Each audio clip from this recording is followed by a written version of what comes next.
untuk informasi berkaitan dengan PTM Sekolah Pengusul. Hari ini tadi sudah dicek oleh Mas Susilo, dari 25 SD pengusul yang belum hadir di sini ada kurang lebih 5 sekolahan. 5 sekolahan yang belum hadir. Yang pertama Bina Insani. Sudah hadir belum Bina Insani sekarang? Bina Insani. Mohon laporannya, progresnya sama pengawas. SD Mataram. Sampun, Bapak. Sudah, oke. Sudah hadir. Terima kasih SD Bina Insani. Yang kedua SD Mataram. SD Mataram sudah hadir belum? Ini penting ini, masalah yang sekolah pengusul harus hadir. Kalau nggak hadir bahaya nanti informasinya. Hadir, Pak. Hadir, oke. Mataram sudah hadir. Lanjut berikutnya yang belum lagi dari 25 ini SD mana Mas? SD Mataram, SD Bina Insani, Harbun, SD Harapan Bunda. Hadir Pak. SD hadir ya? Ya. Oke, alhamdulillah. Harapan Bunda sudah hadir. Berarti tinggal kurang 2. Tunas Harum Bangsa, THB Tunas Harum Bangsa. Hadir. Alhamdulillah sudah hadir ya. Oke. Kemudian Kebon Dalem 2. Kebon Dalem 2. Kalau tidak hadir, pengawasnya di Kebon Dalem 2 hadir. Ada. Pengawas. Bu Sri Hastuti ada. Hadir ya? Pengawas. Ada, Pak. Oke. Jadi Bapak Ibu pengawas yang membawahi di sekolah-sekolah pengusul, mohon ini hadir juga, harus wajib hadir ya. Ibu Bapak sekalian,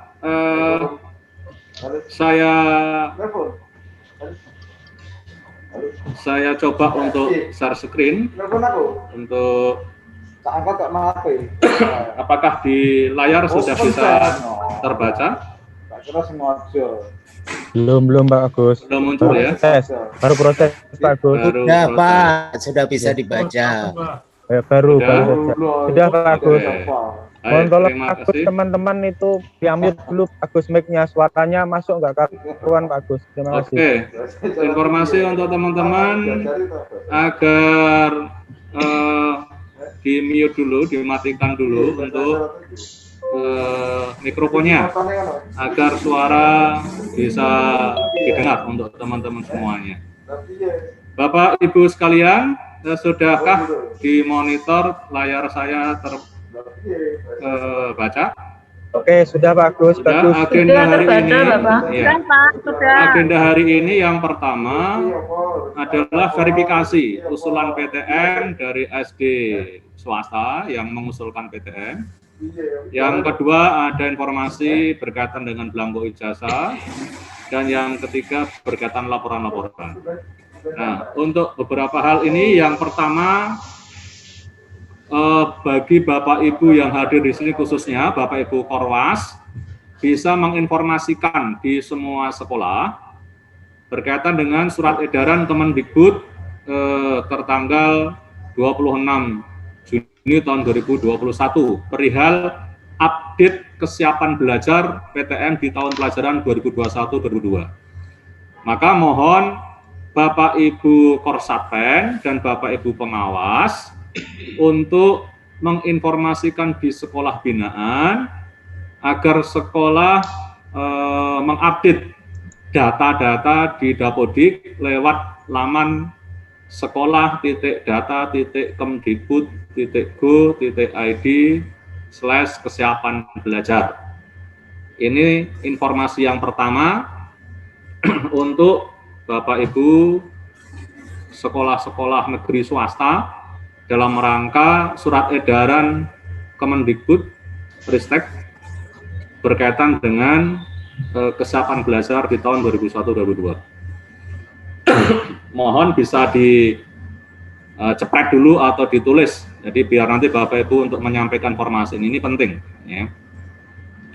Baik, saya lanjutkan agenda yang kedua berkaitan dengan usulan PTM SD swasta sudah masuk di Dinas Pendidikan, ada 25 sekolah SD pengusul.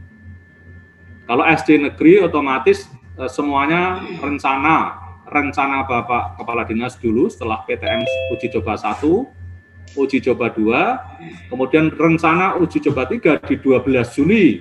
Rencananya semua sekolah negeri dan sekolah swasta pengusul. Tetapi tadi sudah disampaikan arahan Bapak Pimpinan, Bapak Kepala Dinas, bahwa tanggal 12 Juli tahun 2021, kelihatannya dengan situasi kondisi COVID yang semakin naik, kemungkinan besar semua masih belajar dari rumah. Jadi arahan Bapak Pimpinan menyampaikan dengan kondisi yang saat ini belum melandai, bahkan masih naik di zona merah untuk wilayah Kota Semarang khususnya, maka rencana yang dulu sudah digagas 12 Juli mulai uji coba PTM tahap 3 sekolah negeri dan ditambah sekolah swasta pengusul, maka Bapak Ibu tetap mengikuti dan taat pada perintah bahwa tanggal 12 Juli kemungkinan besar selama zona merah Kota Semarang, maka pendidikan untuk tanggal 12 Juli masih belajar dari rumah. Ini yang harus dipertegas dan kami sampaikan ke Bapak Ibu semua. Maka sambil mempersiapkan untuk PTM di seandainya sudah melandai, maka sekolah yang sudah mengusulkan dan direkomendasikan nantinya setelah diverifikasi, karena sampai saat ini 25 SD belum diverifikasi oleh pengawas dan Korsatpen di binaan masing-masing. Tadi Bapak Pimpinan sudah sampaikan, verifikasi diawali usulan dari sekolah, sekolah kemudian pengawas binaan masing-masing memverifikasi kesiapan sekolah bersangkutan, langsung ke lapangan sekolah. Yang PME-an dimatikan dulu ya, ada PME-annya itu, biar suaranya enggak mengganggu. Jadi setelah sekolah mengusulkan, kemudian usulan sekolah baru diverifikasi oleh pengawas di wilayah binaan atau Korsatpen. Kalau pengawasnya tidak ada, berarti Korsatpennya. Pengawasnya pensiun misalnya kosong, berarti ditangani oleh Korwasnya. Korwasnya tidak bisa, Korsatpennya. Setelah diverifikasi oleh Korsatpen sebagai tangan panjang Dinas Pendidikan, data checklistnya verifikasi itu yang dikirim ke Dinas Pendidikan. Nanti akan diverifikasi kelayakannya, layak dan tidaknya untuk mengikuti uji coba PTM tahap 3 manakala kondisi sudah benar-benar sudah bisa dilaksanakan. Jadi sekolah-sekolah 25 ini mohon Bapak Ibu Korsatpen, khususnya Bapak Ibu pengawas, nanti ada checklistnya yang diisi pengawas, pastikan Bapak Ibu sudah verifikasi di checklist itu, kemudian ditandatangani oleh Korwas sama Korsatpen. Lembar itu yang dikirim nanti ke Dinas Pendidikan di seksi kurikulum dan penilaian untuk selanjutnya kami buatkan rekomendasi kelayakan untuk siap mengikuti apa tidak. Nah, tentunya Bapak Ibu sekolah harus menyiapkan daya dukungnya masing-masing setelah nanti di checklist di visit oleh Bapak Ibu pengawas. Ini yang harus dipahami dulu. Maka di catatan-catatan ini ada beberapa yang sekolah data-datanya belum, kelayakannya ada yang belum divaksin. Singapura School itu ada juga yang belum divaksin. Kanisius Jatingaleh, ini tim satgasnya belum terbentuk. Tim psikososialnya juga belum ada. Tim kesehatannya, kebersihan, keamanan juga belum ada. SOP, ada juga guru-guru yang belum divaksin. Artinya kekurangan-kekurangan ini tolong ketika nanti pengawas turun verifikasi, karena batasan ini adalah tanggal 6 Juli, ini verifikasi pengawas harus sudah diserahkan ke Dinas Pendidikan. Maksimal 16 Juli, saya ulang, 16 Juli pengawas sudah memverifikasi 25 di masing-masing SD binaannya masing-masing, itu checklistnya sudah diserahkan ke Dinas Pendidikan. Saya ulang, maksimal sebelum tanggal 6 Juli. Jadi setelah ini langsung action, silakan Bapak Ibu pengawas. Nanti checklistnya saya sampaikan di setelah ini. Nah, dari 25 ini, maka masing-masing Bapak Ibu pengawas yang dikirimkan ke kami hanya 1 lembar hasil validasinya saja, checklistnya itu. Untuk apa? Memastikan benar-benar dokumen yang ada di sekolah dicek. Hanya dicentang ada, SOP-nya dilihat ada, checklist centang. SOP-nya kemudian semua sarprase dilihat ada, kelayakan dicentang. Mungkin Bapak Ibu cukup visit sehari sudah selesai kalau hanya 1 sekolah. Kalau 2 mungkin 2 hari atau 1 hari, paling cepat lah. Nah, lembar itu sebagai alat data dari Dinas Pendidikan untuk menentukan kelayakan apa tidak dari sekolah pengusul itu untuk tatap muka.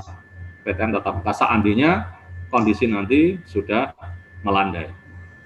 Maka ini penting Bapak Ibu.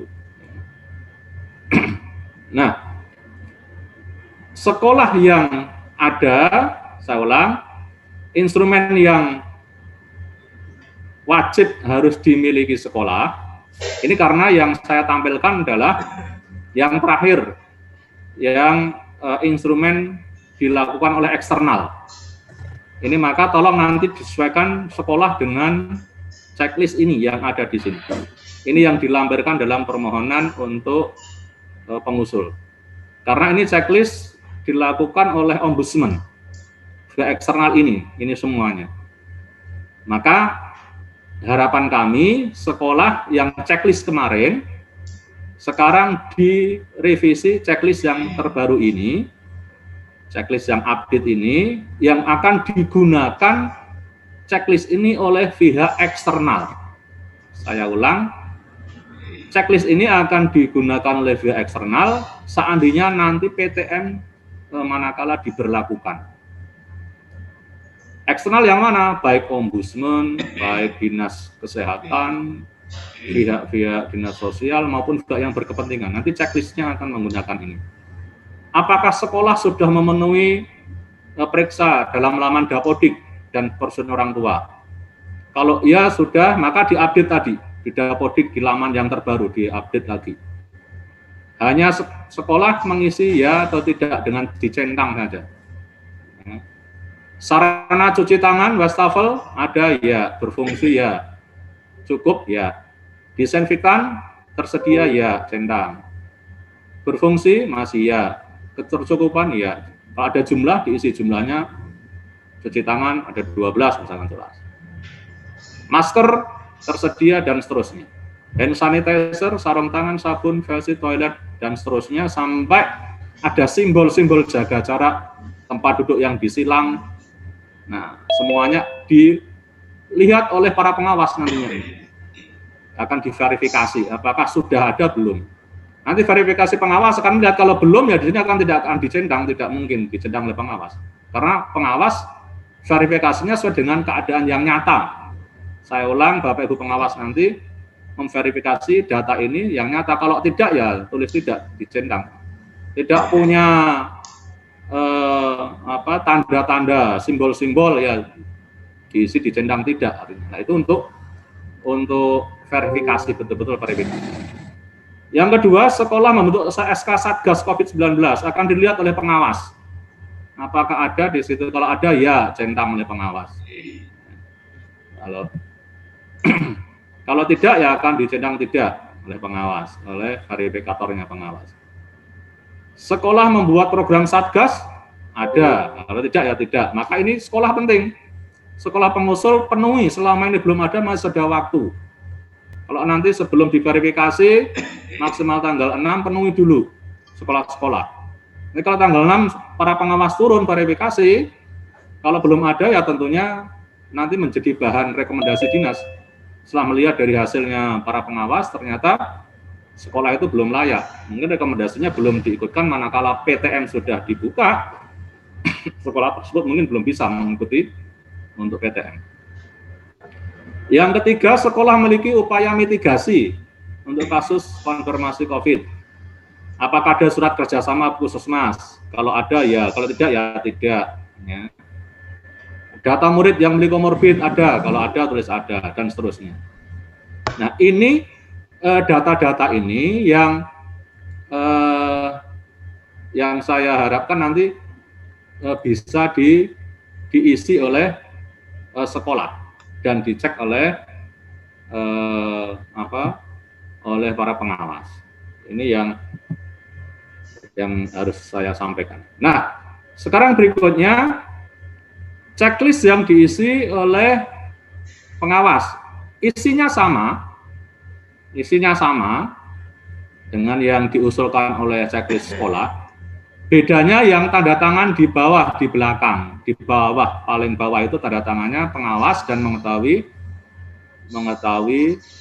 Korsatpen. Semuanya sama, dari nomor 1, 2, 3, 4. Sekolah memiliki prosedur PTM, pengaturan kelas, jam belajar, kondisi warga satuan pendidikan, itu sama, tadi juga sama. Apakah ada SOP kedatangan siswa, adakah SOP penjemput pengantar siswa, adakah infografis alur pemeriksaan murid di gerbang. Infografis itu kayak arah-arah petunjuk anak panah, itu infografis. Ya. Kalau ada informasi yang memperjelas alur PTM, itu berarti ada anak-anak panah, informasi tanda-tanda MMT dan sebagainya. Apakah SOP penggunaan fasilitas umum, lab, ada SOP perpustakaan, SOP toilet dan sebagainya? Kalau ada, tulis ada. Apakah SOP pengaturan tata tertib murid ketika istirahat? Ada. Kalau tidak, ya tidak, centang tidak.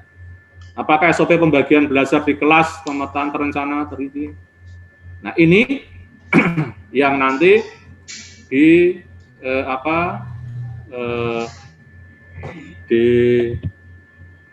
diisikan oleh pengawas. Ini yang saya masukkan tadi, checklist verbal usulan PTM yang diisi oleh pengawas. Ini yang nanti dilaporkan setelah Bapak Ibu Korsatpen pengawas binaan validasi, selama-lamanya tanggal 6 Juli hasilnya verifikasi ini sudah bisa diserahkan ke kami, ke dinas. Ini yang tadi saya sampaikan, checklistnya yang diverval oleh pengawas, mengetahui Korsatpen, kemudian diserahkan dinas pendidikan. Nah, termasuk poin sampai yang keempat, prosedur untuk PTM-nya. Kelima, setiap tenaga pendidik apakah sudah divaksin penuh. Nah, kalau ada berapa jumlahnya, ini juga harus data ditulis. Sudah divaksin tapi ada 5, belum, berarti ada yang belum 5. Apakah sudah dilakukan sosialisasi berkala? Kalau ada, buktinya apa? Tanggal hadir, daftar sosialisasinya, buktinya. Apakah sudah dibuatkan tentang perangkat-perangkat infografisnya, tentang sosialisasi? Oh, ada bannernya, ada buktinya, mana ada bannernya, centang, ada. Ini hal yang menjadi tugas bagi Bapak Ibu pengawas yang nanti akan memvalidasi, verifikasi di sekolah pengusul. Kalau ada catatan khusus, Bapak Ibu pengawas bisa menuliskan di sini, catatan wawancara pengamatan langsung. Misalkan ada catatannya di sini. Misalkan saat itu ditemukan siswa atau guru dalam kondisi positif. Ini misalkan catatan positif, misalkan ditemukan guru pada saat positif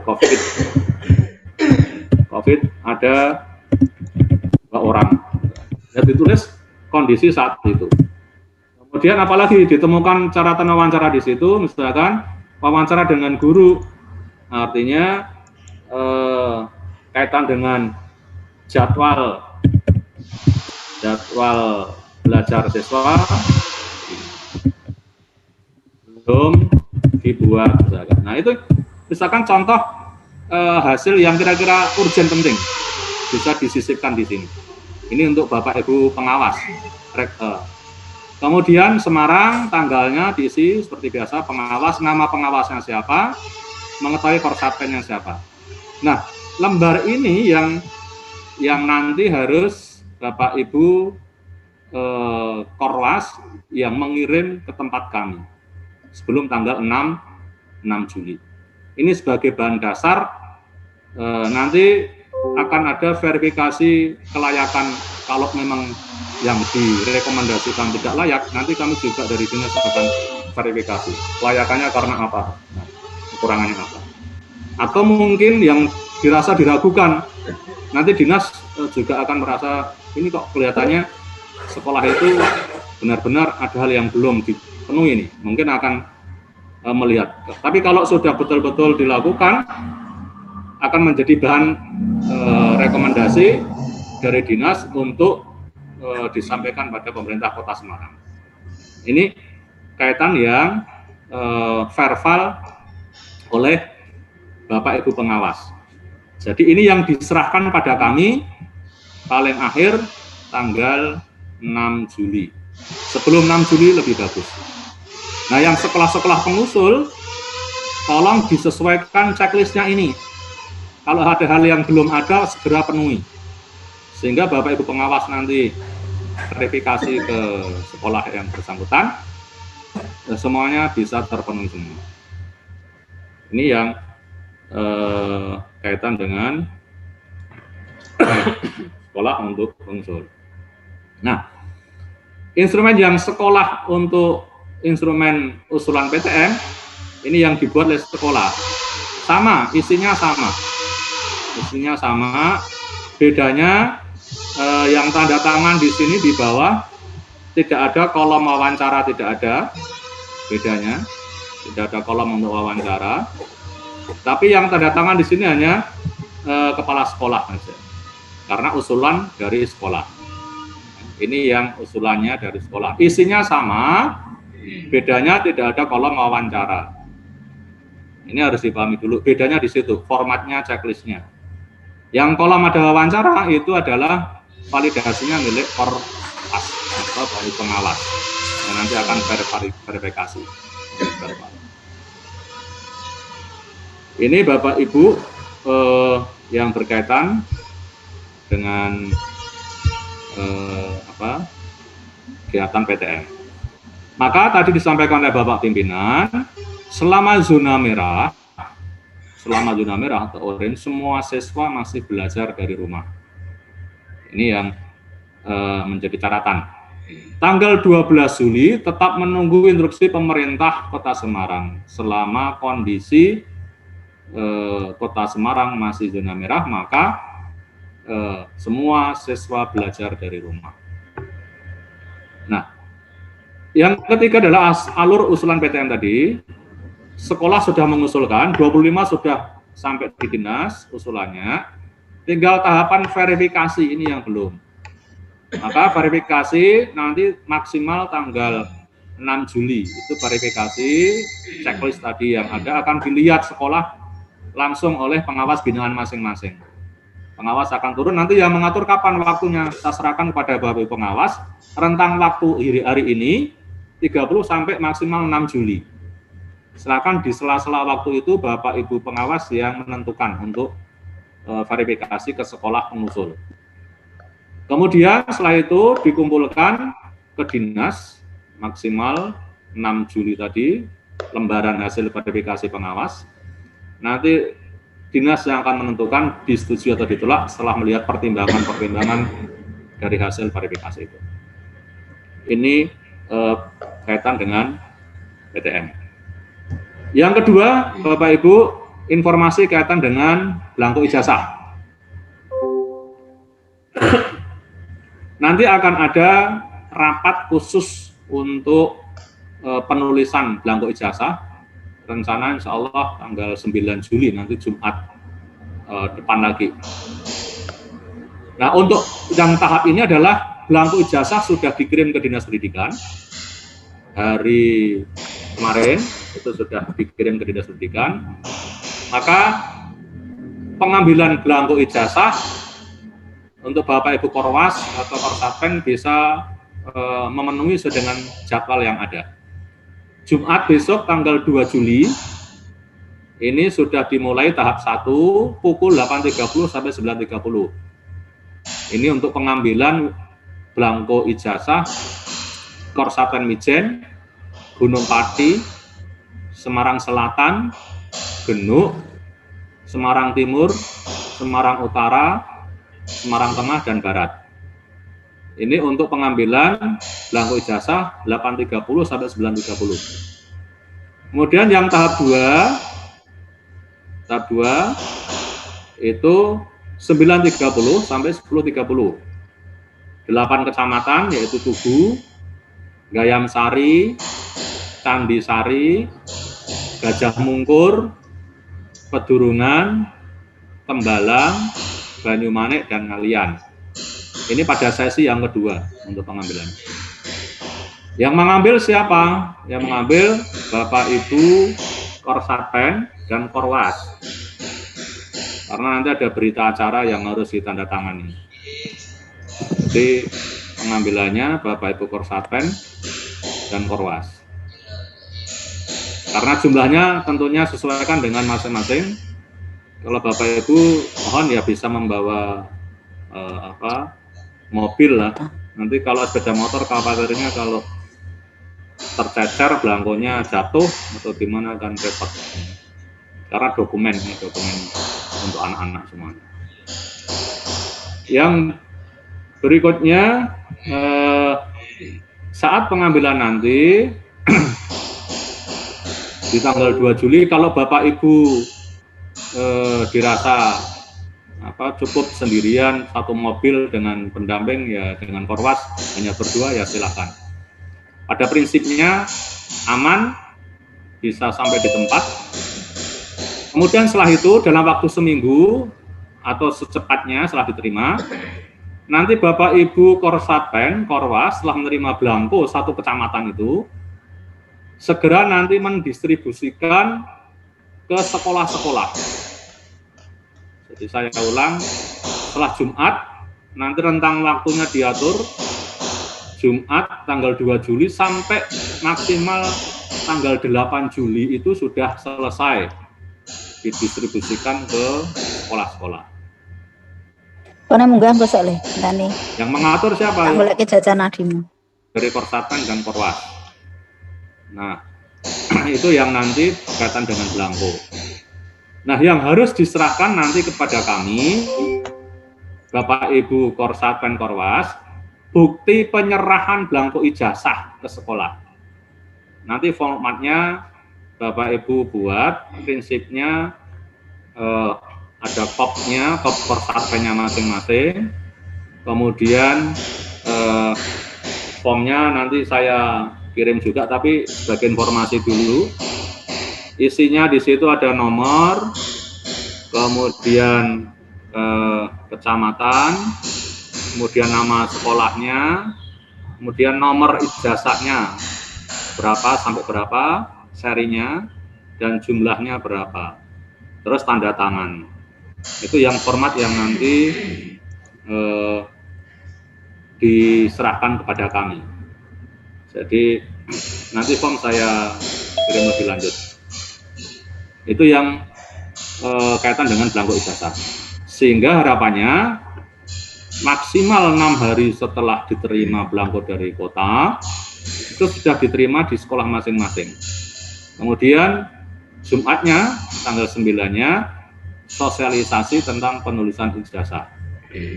Nah, itu time schedule-nya. Tapi kalau nanti dirasa ada percepatan, mungkin bisa jadi tidak Jumat, mungkin setelah 3 hari penerimaan dari kota, kemudian 3 hari langsung sosialisasi.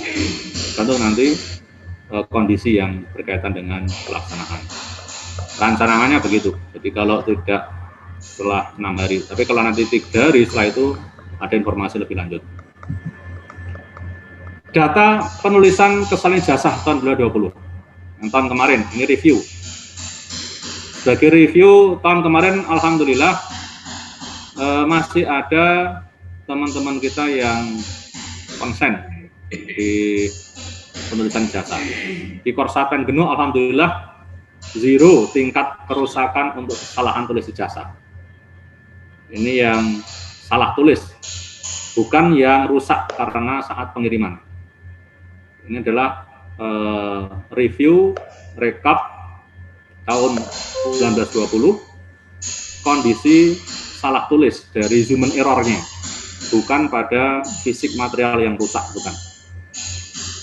Yang perlu menjadi catatan di sini, teman-temanku, Bapak Ibu pengawas Korsatpen, yang tahun kemarin masih tinggi tingkat human error-nya, tolong untuk ditekan kembali. Jangan sampai banyak kesalahan. Seperti di selatan. Selatan ada 44. Pedurungan ada 85. Kemudian Banyumanik ada 18. Gajah Mungkur ada 104. Sedangkan yang lain, kalau hanya 1, 2, 3, itu 5 itu masih batas kewajaran. Namanya manusia pasti ada khilafnya, ada kelemahan. Ketika saat nulis nyut, ngantuk, itu setelah 1 huruf saja hilang, sudah akan menjadi rusak. Nah, tapi wajar. Tapi kalau sudah angkanya puluhan, ini yang menjadi catatan. Sehingga tolong untuk tahun depan benar-benar upayakan 0, kosong untuk kesalahannya, tingkat kesalahannya.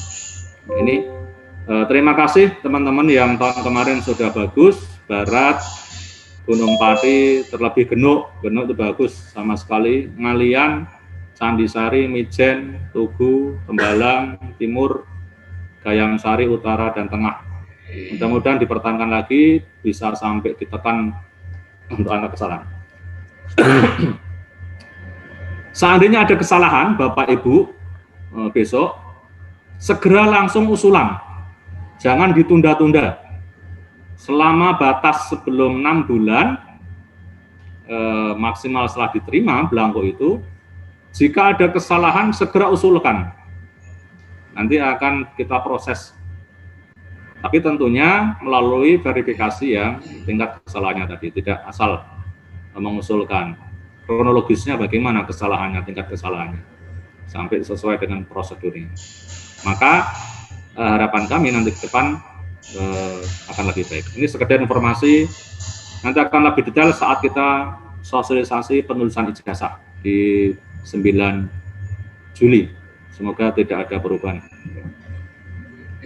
Ini yang insya Allah rencana 9 Juli 8.30 di Aula B, nanti untuk sosialisasi penulisan ijazah. Karena terbatas, maka kita aula 50%, jadi kurang lebih 48 peserta. Jadi yang kita hadirkan tidak berkerumun lebih banyak. Karena 16 kali 3, 1 Korsatpen, 1 Korwas, 1 ketua K3S, 48, kurang lebih 50-an untuk aula. Dan ini laporan-laporan kaitan dengan dinas yang belum mengumpulkan laporan hasil kelulusan yang sudah per masing-masing kecamatan, yang sudah masuk dan yang belum. Ini ada di data kami, tolong segera dikumpulkan.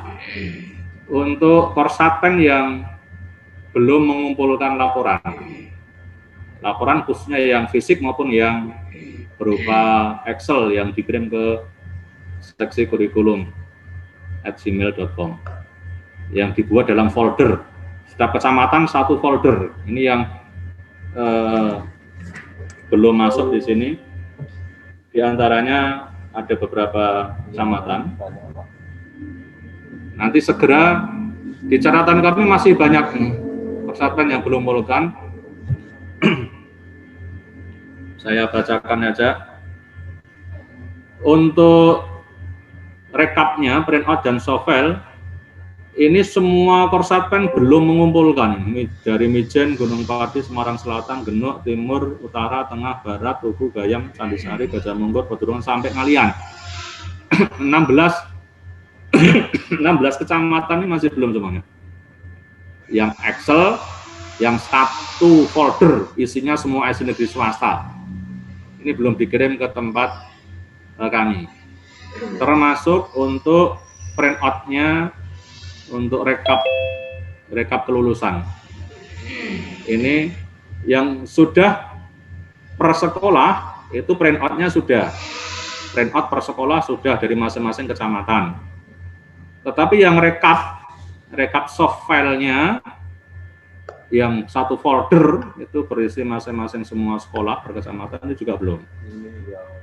Terus yang per sekolah untuk soft file yang belum. Ini catatan juga soft file per sekolah yang belum tolong untuk dipenuhi.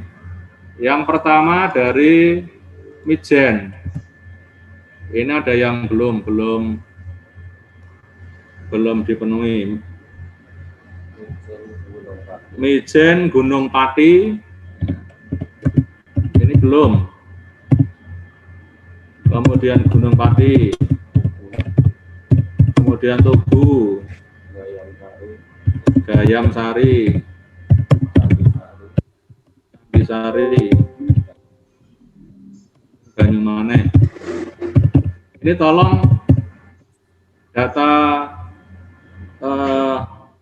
soft file yang per sekolah. Ya. Ini soft file yang per sekolah.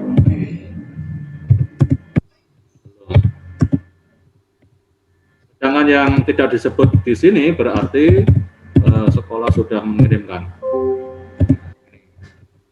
Nah, yang lainnya yang belum sama sekali, semuanya belum, itu file rekapnya.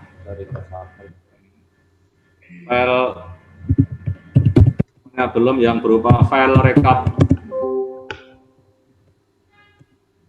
dari Korsatren. Ini yang satu folder masing-masing berisi data sekolah semuanya. Ini mohon dikirim juga sama maksimal Juli 2021. Ini tolong menjadi catatan semua teman-teman, karena kami bisa segera untuk mereka melaporkan ke pusat kaitan dengan data ini. Ini yang perlu saya sampaikan di situ. Itu Bapak Ibu, teman-teman, nanti kita masuk sesi diskusi kaitan dengan hal yang perlu mungkin belum atau belum lebih diperjelas. Serasa itu untuk materi yang saya sampaikan. Selanjutnya saya buka untuk sesi diskusi berkaitan dengan PTM, persiapan PTM, checklist yang perlu disiapkan, kemudian apa yang harus dilakukan oleh sekolah dan sebagainya. Pada prinsipnya tetap sekolah baik negeri dan swasta tanggal 12 Juli besok tetap selama zona merah tetap belajar dari rumah. Arahan Bapak Kepala Dinas tadi. Prinsipnya yang dipertegas itu. Selama zona Kota Semarang melandai dan sekolah-sekolah yang direkomendasikan tadi setelah diverifikasi tanggal 6 Juli, sekolah yang direkomendasikan berarti yang bisa melakukan terbatas dan ketat manakala sudah diizinkan. Yang lain berarti pada tetap belajar dari rumah. Serasa itu kita buka sesi tanya jawab. Mungkin saya persilahkan untuk teman-teman barangkali ada yang ditanyakan, bisa raise hand atau langsung menyebut. Saya persilahkan Mas Ganang bisa membantu untuk mediator. Pak Zamroni, Mas Zamroni, Pak Haji, ada yang ditanyakan barangkali? Jelas ya? Ya siap, ya binaan. Oke. Yang lain Bapak Ibu pengawas berkaitan dengan tugas untuk verifikasi data yang harus nanti Bapak Ibu lakukan. Barangkali ada yang perlu ditanyakan. Ada? Bu Larmi ada yang tanyakan? Cukup? Bu Larmi? Oh ya. Terima kasih Pak Agus. Iya, Bu Larmi silakan. Untuk sekolah yang belum mengusulkan, andaikan di hari-hari ini mengusulkan, bolehkah? Kami kan di Semarang Timur belum ada. Misalnya Karangturi, YSKI mengusulkan di hari-hari ini diperbolehkan? Ya, bagi sekolah pengusul ditunggu juga sampai sebelum tanggal 5 Juli. Artinya kalau Bapak Ibu batasan untuk verifikasi kan tanggal 6 Juli. Artinya di rentang waktu ini dipersilahkan sehingga Bapak Ibu verifikator, Bapak Ibu Korwas itu bisa melaksanakan. Tapi selama mereka tidak kehendak diri, jangan dipaksakan dari Bapak Ibu pengawas. Karena yang menyatakan siap itu ada dari sekolah. Sekolah yang bersangkutan yang menentukan siap dan tidaknya. Tapi kalau nanti Bapak Ibu mengarahkan, menunjuk, bahayanya kalau sekolah tidak siap itu menjadi risiko tinggi. Itu harapannya seperti itu. Itu ya, Bu Larmi ya. Sampun, terima kasih, Pak. Betul. Agus mau tanya Pak Agus. Oke, Pak Nurman, Pak Kari silakan. Ya, Pak Agus saya mau nanya Pak. Yang pertama, ketika kita sudah melaksanakan PTM, kemungkinan Semarang itu agak melandai. Itu untuk anak-anak sekolah itu seragamnya bagaimana Pak? Begitu pula dengan seragam guru. Apakah kita ganti setiap hari atau bagaimana? Terus yang kedua, soal tas sekolahnya itu. Apakah kita menggunakan tas sekolah yang sama atau menggunakan buku yang sama? Karena di situ juga kita dikhawatirkan demi kesehatan bersama, baju, buku, tas, dan ballpoint itu kan juga rawan, Pak. Bagaimana, Pak? Mohon pencerahannya, Pak. Dari SD mana, Pak Nurman? Permata Bangsa, Pak. Permata, oke. Nah, Permata Bangsa, Gombel Indah, Pak. Baik, terima kasih Pak Eri, Pak Keri. Ini prinsipnya bagaimana dengan gurunya, pakaiannya, tasnya, seragamnya. Maka pentingnya di sini, pentingnya SOP-nya yang harus dibuat oleh sekolah, munculkan di situ apa yang menjadi SOP-nya di satuan pendidikan. Maka nanti Bapak Ibu pengawas tinggal verifikasi sesuai dengan yang kesiapan Bapak Ibu, apakah sudah disiapkan SOP-nya ketika proses pembelajarannya. Oh, ternyata diatur pakaian yang untuk siswa, ternyata di SOP-nya dimunculkan, diatur di situ. Oh, kaitan dengan tasnya mungkin lebih baik diatur sifatnya yang umum, tidak boleh disentuh oleh banyak orang. Itu kan diatur semua di SOP-nya oleh sekolah itu. Maka itu akan diverifikasi oleh Bapak Ibu Korwas, Bapak Ibu pengawas binaan masing-masing. Nah, untuk memastikan itu siapa yang bertanggung jawab? Satuan pendidikan. Jadi satuan pendidikan yang betul-betul memastikan, menjamin tentang kesehatan untuk kelayakan anak itu.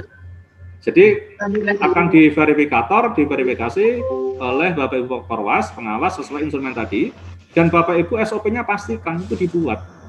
Jadi kalau Bapak Ibu pengen mengendaki seragamnya guru diganti, munculkan di situ. Oh, demi keamanan, kenyamanan, juga tasnya mungkin kalau bisa diupayakan diganti, munculkan di SOP-nya itu. Jadi kalau itu diatur akan lebih bagus sekolah itu, tingkat kenyamanan safety-nya. Sehingga orang tua akan makin meyakinkan bahwa tingkat kenyamanan risikonya sangat rendah ini. Artinya untuk meyakinkan ke orang tua. Tapi kalau SOP-nya itu tidak jelas, apalagi tidak ada, ini orang tua akan semakin was-was. Gimana nanti anak saya? Nanti kalau jemputnya bagaimana? Nanti ke rumahnya bagaimana setelah pulang? Nanti belajarnya bagaimana ini? Kok nggak jelas ini? Padahal ada batasan jelas di situ oleh pemerintah, 25% dari total jumlah siswa. Ini yang harus dipahami oleh SKB 4 Menteri yang baru. Dulu 50%, sekarang ditekan lagi karena kondisi yang semakin meninggi. Maka 25% dari jumlah siswa yang itu menjadi kuotanya. Nah, itu yang dibagi per shift, per kelasnya. Nah, harapan Bapak pimpinan, seandainya melandai nantinya, itu kelas 3, 4, 5, 6, 1, 2 belum dulu itu, TK, PAUD 1, 2 belum. Ini yang menjadi catatan dulu. Kalau kelas 3 meragukan, sekolah bisa menentukan ke depan seandainya dilakukan, itu kelas tinggi dulu. Misalkan kelas 5, 6 dulu.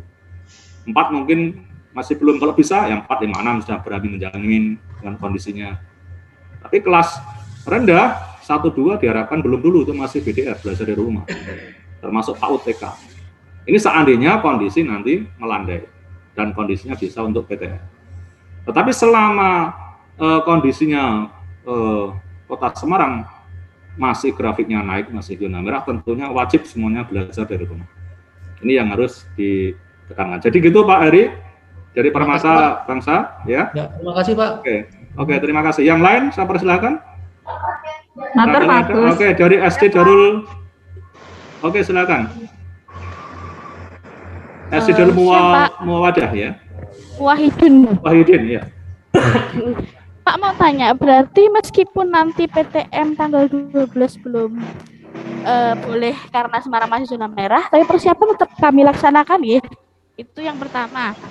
Yang kedua, kalau jadwal vaksin guru sampai verifikasi tanggal 6 Juli itu belum semuanya pripun, Pak? Ya. Baik, ada 2 hal. Yang pertama, jadwal vaksin guru bagaimana Pak sampai tanggal rencana verifikator itu saat di visit. Kemudian yang kedua, persiapan apakah harus kita lakukan misalkan masih zona merah. Kata kunci kan kita menyiapkan diri, saya ulang, menyiapkan diri manakala zona nanti sudah tidak merah, artinya sudah hijau. Ini kan harus disiapkan sejak dini kan. Tapi selama zona merah, oranye tentunya belum bisa untuk belajar tatap muka. Nah, makanya mulai sekarang panjenengan siapkan dini lebih bagus. Namanya persiapkan, siapkan sarprasnya semuanya. Termasuk kalau guru-gurunya belum sampai saat ini belum divaksin, dan nanti ketika diverifikasi oleh pengawas, tentunya akan rekomendasi tidak mungkin itu kalau gurunya belum divaksin. Risiko tinggi itu. Maka di rentang waktu persiapan ini, pastikan pada orang tua yang guru belum vaksin ya dengan ayo segera vaksin dulu. Ketika nanti diverifikasi checklist oleh verifikator, oh gurunya dari 16 guru sudah divaksin, ada 15. 2 belum karena hamil, karena apa di keterangan. Artinya menjadi catatan, oh berarti masih kelayakannya terpenuhi, gurunya sudah divaksin, khususnya guru kelasnya. Nah, tapi kalau sampai nanti diverifikasi masih ada jumlah gurunya dari 16 ada 12 rombel, 12 kelas. Di kelas-kelas yang oleh guru yang bersangkutan itu masih di bawah 80%, tentunya rekomendasinya akan belum bisa dimaksimalkan diberikan. Paling tidak 80% dari total jumlah guru itu 80%-nya terpenuhi untuk vaksin. Syukur bisa 100% semuanya divaksin, akan lebih baik. Itu akan menjadi dasar rekomendasi. Ya. Oke, Pak. Jadi Siap. gitu ya, Bu. Matur Disiapkan dari Darul Wahidin, ya. Oke, insya Allah, tetap Pak. disiapkan. Nanti kalau diverifikasi panjenengan data-data pendukung nggak ada oleh pengawas, dicek nggak ada, ya artinya belum layak, belum siap untuk seandainya nanti diberlakukan PTM. Ya. Oke, yang, Pak. Oke, yang lain saya persilakan. Bentar, Pak Agus. Oke, dari Butik, silakan Butik. Pak Agus mohon untuk instrumen atau cek yang terbaru bisa nih. Oh ya, siap. Nanti setelah ini saya share di grup pengawas ya untuk yang checklist yang harus diisi oleh pengawas, verifikator oleh pengawas. Termasuk nanti yang checklistnya untuk sekolah itu isinya sama, hanya kolom untuk sekolah tidak ada, wawancaranya tidak ada di situ. Yang Terima lain kasih, sama. Bapak. Oke, sama-sama Butik. Oke, yang lain Bapak Ibu masih adakah yang ditanyakan? Aji Islam Tunas Harapan? Tunas Bangsa. Assalamualaikum. Ya. Assalamualaikum Pak Agus. Dari SD Islam Tunas Harapan, saya persilakan. Terima kasih Pak Agus. Ini terkait dengan nanti manakala anak-anak masuk, itu kan akan anak-anak akan di-shift ya. Nah, untuk penandaan meja itu menggunakan silang atau menggunakan nama anak. Karena kemarin kami ada masukan, katanya kalau tanda silang berarti yang tempat duduk tersebut tidak boleh diduduki. Sehingga jika ada shift, jadi hanya satu kursi itu saja yang diduduki. Atau kita menggunakannya absensi. Jadi setiap meja sudah ada nama siswanya atau bagaimana, saya mohon arahan. Baik, oke, terima kasih. prinsipnya siapa yang menentukan? Bukan dari dinas. Siapa yang menentukan? Bukan dari kami. Tetapi yang mengatur semuanya dari satuan pendidikan. Maka munculkan di SOP-nya dalam proses pembelajaran. Jadi saya ulang, kalau Bapak Ibu inginnya mau model shift, ya munculkan di SOP-nya, diatur dalam model shift. Kalau mau diatur dengan urut absen yang ganjil genap, munculkan di SOP-nya di situ, ganjil dan genap. Jadi orang tua itu paham, masyarakat eksternal itu paham, melihat SOP-nya. Oh, prosesnya pembelajaran di sini model shift, tapi yang dipakai ganjil genap misalnya. Durasi jam belajarnya hanya 2 jam. 30 menit. Kalau SD 35 minus 5 menit, jadi 30 menit per JP-nya. Sehingga hanya 2 jam diatur, 2 jam itu. Artinya proses pembelajaran yang menentukan siapa? Dari satuan pendidikan. Mejanya pakai meja disilang atau meja nama. Munculkan di SOP panjenengan, mau yang dipakai yang mana? Jadi tidak dinas yang mengatur, tidak. Jadi sekali lagi, semuanya yang mengatur, menentukan di satuan pendidikan. Munculkan di dalam SOP-nya.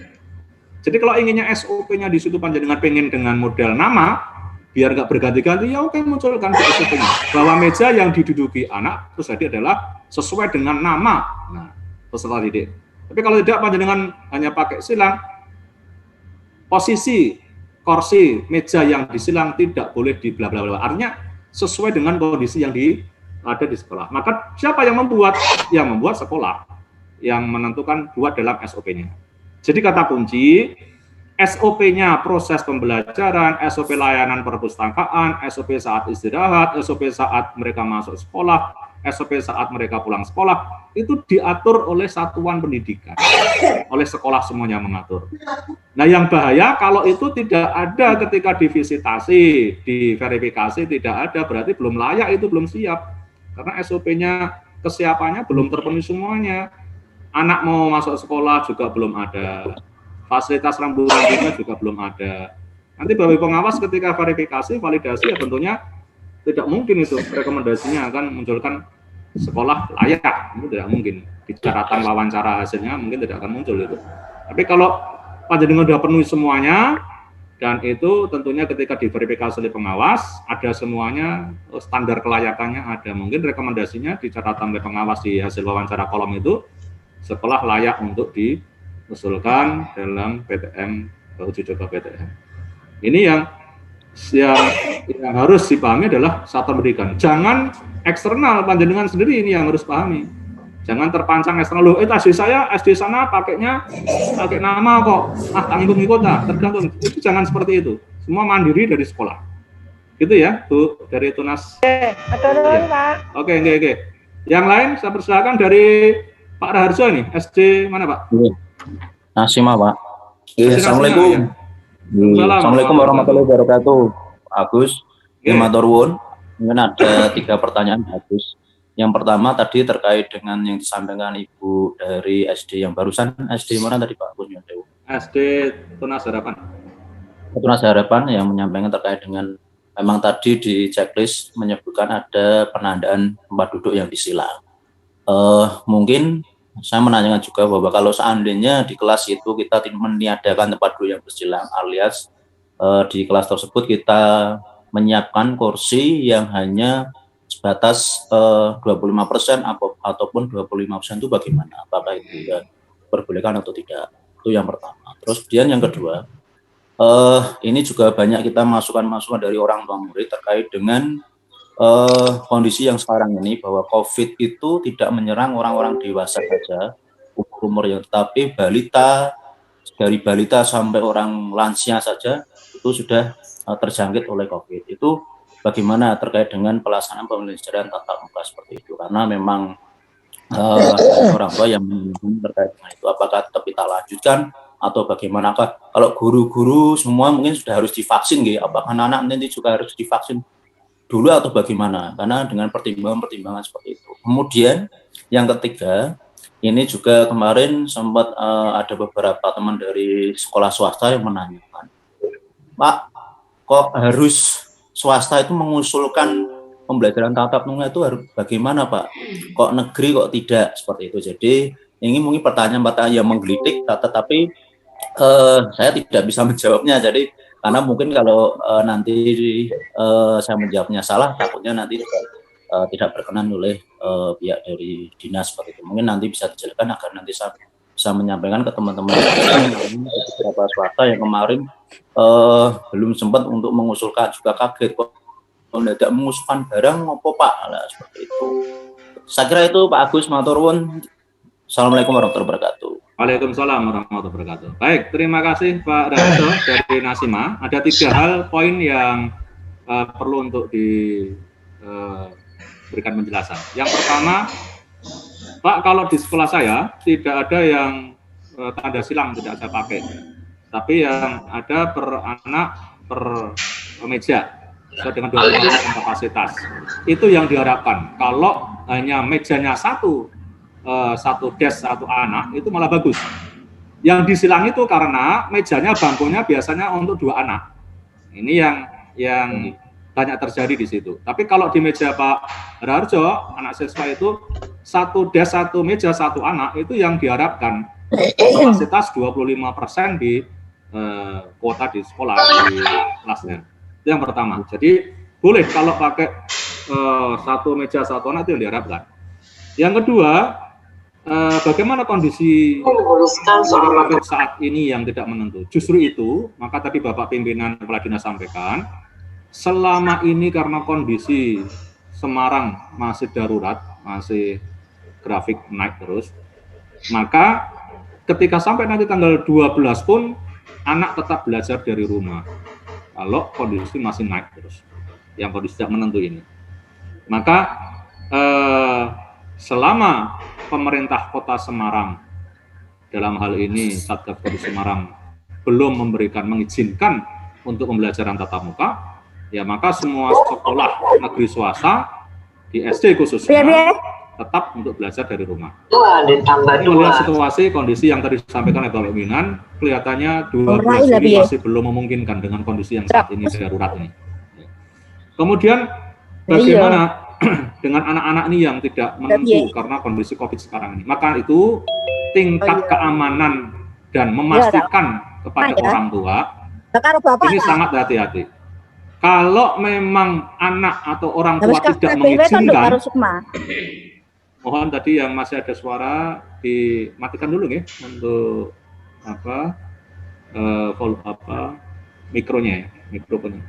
Jadi Pak Raharjo, kalau sekolah di situ orang tua belum mengizinkan anak untuk tatap muka, ya maka di situ konsekuensinya tidak bisa memaksakan anak harus jadi tatap muka. Bio wis sarapan ta? Bu Natal, Bu Sri Astuti, tolong Bu dimatikan dulu. Bu Sri Astuti ya, dimatikan untuk mikrofonnya. Jadi apalagi kondisi anak-anak ini yang rentan sekarang ini, maka kalau orang tua tidak mengizinkan, konsekuensinya ketika nanti pembelajaran sudah kondisi melandai, zonanya sudah hijau atau kuning, dengan prokes ketat, orang tua tetap tidak mengizinkan, ya konsekuensinya sekolah harus melayani dengan anak-anak yang belajar dari rumah. Mungkin dalam pola pembelajarannya yang di-combine, dibuat tatap muka dan juga combine blended untuk anak yang di rumah. Itu artinya layanan tetap diberikan. Tetapi kalau orang tua di situ mengizinkan, artinya jaminan dengan prokesnya, dengan SOP-nya yang dibuat sekolah meyakinkan dan orang tua merekomendasikan, tidak masalah, karena orang tua mengizinkan. Tapi kalau orang tua yang belum mengizinkan, konsekuensinya tetap harus dilayani meskipun belajar dari rumah. Nah, ini yang menjadi catatan kita semua. Jadi prinsipnya kita tetap menunggu, Bapak Ibu tidak boleh gegabah, besok 12 Juli langsung sudah start itu, selama belum ada rekomendasi izin dari dinas, tetap belajar dari rumah. Ini yang harus menjadi catatan. Meskipun sudah panjenengan mengusulkan dan sudah menyiapkan dan sudah di checklist, di verifikator oleh pengawas, tetapi tetap harus menunggu instruksi dari pemerintah Kota Semarang dalam ini Dinas Pendidikan. Kemudian yang ketiga, Pak, untuk uji coba PTM itu kok hanya swasta yang harus usul, sedangkan negeri kok tidak. Ini yang harus dipahami Bapak Ibu, khususnya yang di swasta. Mengapa di situ yang swasta harus lewat usulan. Karena hierarkisnya kalau yang dinas pendidikan, yang sekolah negeri, begitu pimpinan instruksi perintahkan karena satu pembinaan atas linear dinas pendidikan. Sedangkan yang swasta itu adalah yayasan yang memiliki otoritas. Nah, maka intervensi dari dinas pendidikan tidak sampai mengarah ke satuan pendidikan di swasta. Kalau dipaksakan tentunya kalau yayasan tidak siap, siapa nanti bertanggung jawab? Tidak bisa. Tapi kalau yang formal, itu satu linear di pola pembinaan dinas. Maka akan mudah kendalinya. Ketika diinstruksikan, oke, PTM 3 semua persiapan untuk sekolah bla bla bla bla, sekolah negeri semuanya siap. Artinya kendalinya mudah. Maka yang di swasta di sini tidak seperti yang di negeri. Pola pembinaannya dan juga sekaligus untuk di sini kewenangan di yayasan. Ketika dipaksakan, nanti gejolak akan muncul. Loh, saya belum siap kok dipaksakan sudah siap PTM. Ini yang swasta. Maka muncullah yang swasta ketika sudah bersiap menyatakan kesiapannya, maka segera mengajukan untuk pembelajaran tatap muka. Yang belum siap ya sudah, lanjutkan dengan pembelajaran daring.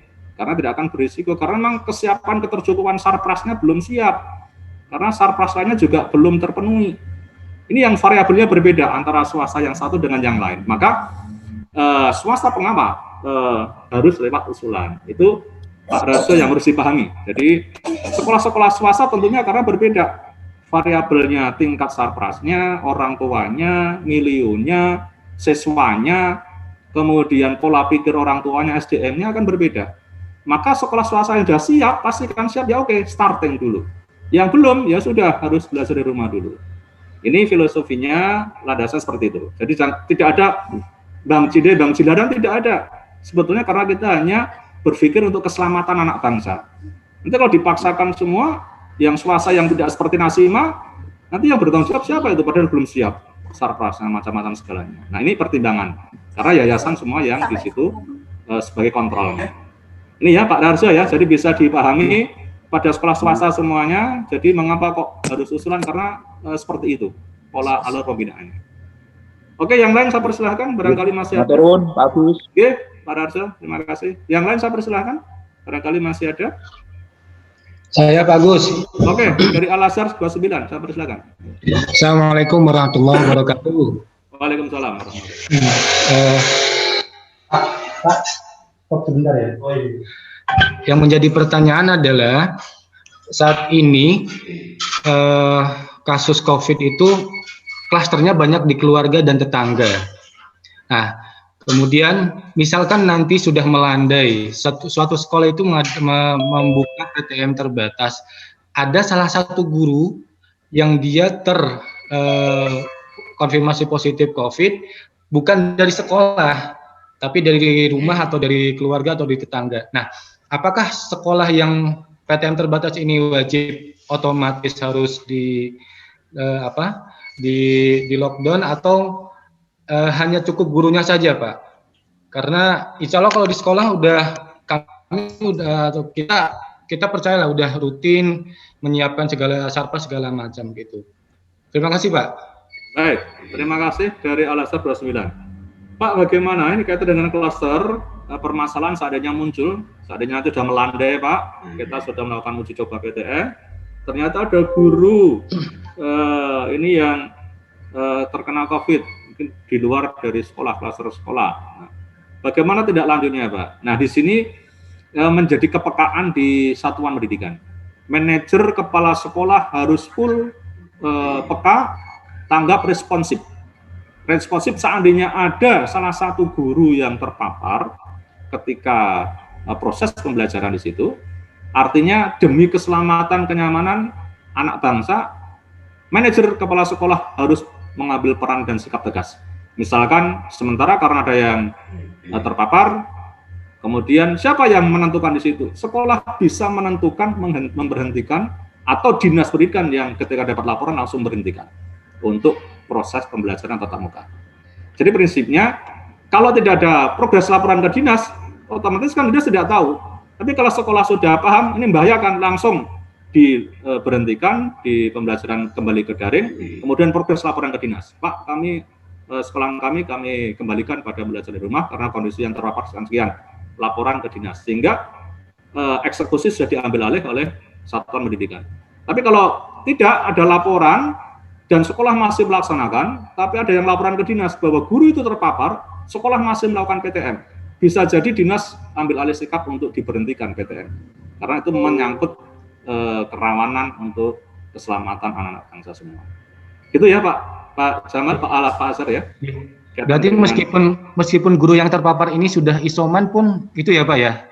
Nah, artinya konsekuensinya kepala sekolah selaku leader di situ menjamin, memastikan demi keselamatan kesehatan semuanya akan lebih aman. Karena apa? Ketika itu kan tidak tahu kan gurunya sudah berkontak dengan siapa, itu kan akan lebih nyaman, lebih menjamin kemaslahatan, keselamatan untuk semuanya.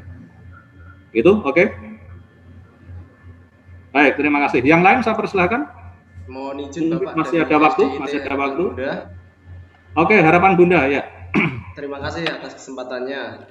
Yang mau saya tanyakan berkenaan dengan model pembelajaran ketika nanti PTM, apakah kita wajib menerapkan blended learning atau mungkin sekolah diberikan otoritas untuk bisa mendesain pembelajaran sendiri, di mana itu disertai dengan SOP dan prokes yang sudah ditentukan.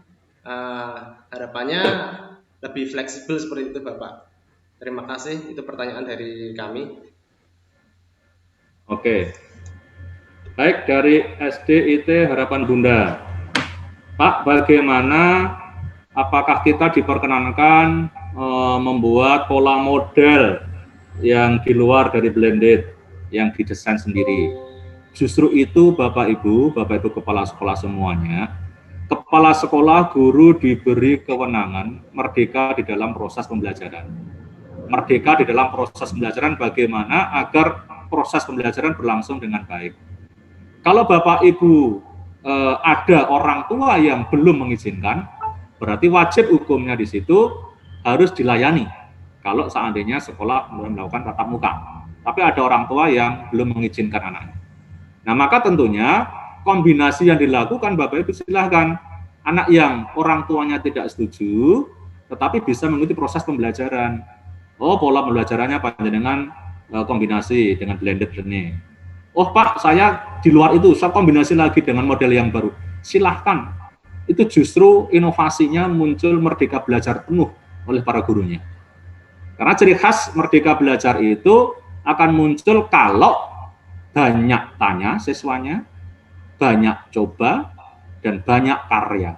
Ini ciri khas 3 hal proses pembelajaran yang bermakna, proses pembelajaran yang merdeka oleh Mas Menteri, manakala 3 hal itu terpenuhi. 1, siswa banyak tanya, 2, banyak coba, 3, banyak karya. Itu betul-betul pembelajaran yang merdeka, hakikat yang merdeka untuk anak. Maka kalau SDIT Harapan Bunda punya desain yang baru di luar blended learning, itu yang begini, silahkan, tidak hanya Harapan Bunda, yang lain aja semuanya. Itu yang membuat ide-ide karya-karya proses pembelajaran berkembang inovatif. Itu ya, jadi jangan terpancang harus blended learning. Kalau panjenengan punya kombinasi blended learning plus, oke, blended learning plus silahkan, akan lebih bagus. Ya. Karena semuanya kembali pada di satuan pendidikan. Jadi yang menentukan di situ sekolah, satuan pendidikan dengan guru. Jadi tidak lagi dikendalikan sentralis oleh dinas pendidikan, tidak sekarang. Jadi lebih banyak kewenangan kemerdekaan di sekolah oleh kepala sekolah dan guru-gurunya yang mengatur. Dinas sebagai pola controlling, pembinaan, pengawasan. Ini bedanya di sini. Ya. Oke, Harapan Bunda bisa dipahami, diterima? Ya Pak, terima kasih. Ada satu lagi mungkin yang perlu saya tanya. Oke. Tadi sesuai dengan yang dijelaskan oleh Bapak, untuk keterisian ruangan kelas itu 25% dari jumlah total siswa. Nah, itu jumlah keterisian ruangan kelas. Yang saya tanyakan, apakah ada kuota atau batasan jumlah siswa yang hadir ke sekolahan? Umpamanya ada 4 paralel. Apakah dibatasi 100 50 dan sebagainya, Bapak. Itu yang terakhir. Terima kasih. Ya, jadi saya katakan tadi kuota keseluruhan itu 25% dari total keseluruhan. Misalkan SDIT kelas 456 itu ada 200, 456. Berarti yang hadir di situ 25%-nya saat harian datang. Tidak boleh 400-nya semuanya dia tidak boleh. Jadi kuotanya ya 25%. Kalau itu 400 ya berarti hanya berapa itu? 50 dalam hari itu seharinya dipecah beberapa kelas dan beberapa shift, itu yang diatur sesuai dengan SOP-nya di sekolah. Jadi itu ya, Mas, yang bisa dipahami bersama. Juga 25% di kelas, juga berlaku juga paralel kuota dan juga 25% di kelas. Kalau di kelasnya itu ada 30, ya berarti berapa itu kalau maksimalnya 25%, sampai kalau itu zonanya hijau mungkin bisa 50%. Tapi kalau zona merah, zona orange dan sebagainya masih kondisi darurat, tentunya tidak bisa itu akan dilakukan.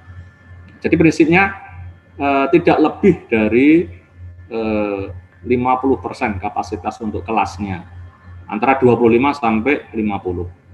Tapi kalau kuota keseluruhan satu sekolahan itu 25%. Itu yang berada di sekolah itu. Gitu ya, Mas, bisa dipahami ya? Matur nuwun. Oke. Ya, sama-sama. Silakan yang lain sebelum kita akhiri, masih ada waktu 10 menit, masih ada waktu kalau ada yang ingin dikomunikasikan. Bapak Ibu yang lain cukup ya? Sudah tidak ada lagi? Mungkin masih ada, saya persilahkan. Cukup bagus. Cukup ya, cukup baik. Kalau cukup tidak ada lagi, terima kasih atas perhatiannya. Terima kasih semuanya Bapak Ibu Korsatwen, Bapak Ibu pengawas, khususnya di daerah binaan dan Bapak Ibu sekolah SD pengusul untuk PTN tatap muka di uji coba ketiga. Sekali lagi sebagai closing di dalam koordinasi ini, yang pertama bahwa sekolah pengusul selama belum diverifikasi dan belum ada hasil verifikasi dari pengawas dan juga dari dinas dan juga hasil akhir dari verifikator, bukan berarti sekolah sudah bisa menyelenggarakan PTM. Dan juga ketika zona merah atau oranye, tetap sesuai dengan arahan Bapak Pimpinan, tetap semua siswa belajar dari rumah. Meskipun sekolah yang sudah pengusul nantinya sudah ada rekomendasi, tetapi ketika zona merah semua berlaku untuk negeri swasta SD tetap berlaku belajar dari rumah. Kemudian ketika zona nanti melandai, di dalam perkembangannya sekolah yang pengusul dan sudah direkomendasi diizinkan itu yang bisa untuk uji coba tatap muka. Kalau yang belum berarti belum direkomendasi dan belum ada hasil dari dinas, ya berarti tetap belajar dari rumah. Dari sekolah pengusul ada 25 SD. Kemudian sekolah-sekolah SD yang pengusul ingin mengusulkan, masih ada rentang waktu sampai tanggal 5 Juli silahkan mengusulkan ke dinas. Nanti akan diverifikator lagi oleh pengawas masing-masing. Dan hasil verifikator pengawas selambat-lambatnya diserahkan ke dinas tanggal 6 Juli tahun 2021 untuk menentukan kelayakan sekolah itu siap uji coba PTM apa tidak. Dan yang terakhir, informasi berkaitan dengan sosialisasi ijazah, pengambilan belangko ijazah nanti segera diambil Jumat besok sesuai dengan sesi gelombang masing-masing. Dilanjutkan nanti minggu depannya lagi 9 Juli baru sosialisasi penulisan ijazah. Selesai itu closing dari saya. Mudah-mudahan Bapak Ibu senantiasa diberi sehat selalu, diberi kekuatan, diberi keimanan, dan dijauhkan penyakit, balak, dan fitnah semuanya, agar kita bisa beraktivitas untuk melayani anak bangsa. Saya yang mengantarkan koordinasi pada rapat pagi hari ini. Kalau ada yang kurang berkenan, mohon dimaafkan. Saya akhiri, bila taufiq wal hidayah. Assalamualaikum warahmatullahi wabarakatuh. Waalaikumsalam. Waalaikumsalam. Selamat pagi. Selamat pagi, guys. Sehat selalu semuanya. Selamat pagi. Assalamualaikum warahmatullahi wabarakatuh. Waalaikumsalam. Saya mohon izin ya, langsung untuk live. Ya, Pak Gus. Tinggi ya, Pak. Bagus.